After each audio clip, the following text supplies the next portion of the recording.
মুন্সিগঞ্জ জেলা বিএনপির সদস্য সচিব ও মুন্সিগঞ্জ ৩ আসনের স্বতন্ত্র প্রার্থী মোহাম্মদ মহিউদ্দিনকে দল থেকে বহিষ্কার করা হয়েছে।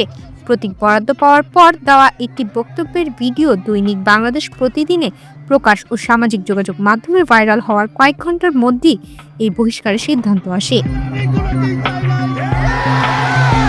ভাইরাল হওয়া ভিডিওতে দেখা যায়, প্রতীক বরাদ্দের পর স্থানীয় নেতাকর্মীদের উদ্দেশ্যে মোহাম্মদ মহিউদ্দিন বলেন, যে কোনো সময় আমার সদস্য সচিব পদ বাদ হয়ে যেতে পারে।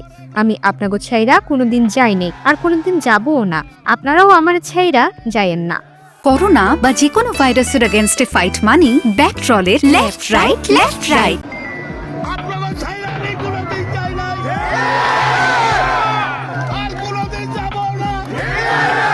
তার এই বক্তব্য দলীয় শৃঙ্খলার পরিপন্থী ও বিভ্রান্তিকর বলে মনে করেন অনেকে। ভিডিওটি প্রকাশের পরই মুন্সিগঞ্জ জেলা জুড়ে বিষয়টি নিয়ে ব্যাপক আলোচনা ও সমালোচনার সৃষ্টি হয়।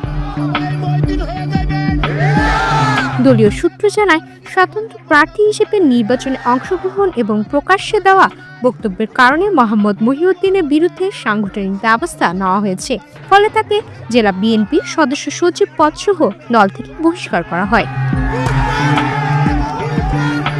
এই ঘটনায় স্থানীয় বিএনপি নেতাকর্মীদের মধ্যে মিশ্র প্রতিক্রিয়া দেখা গেছে। কেউ কেউ এটিকে দলীয় শৃঙ্খলা রক্ষার কঠোর বার্তা হিসেবে দেখছেন, আবার কেউ কেউ বিষয়টি নিয়ে প্রশ্ন তুলেছেন। সুমাইয়া মিতু, বাংলাদেশ প্রতিদিন।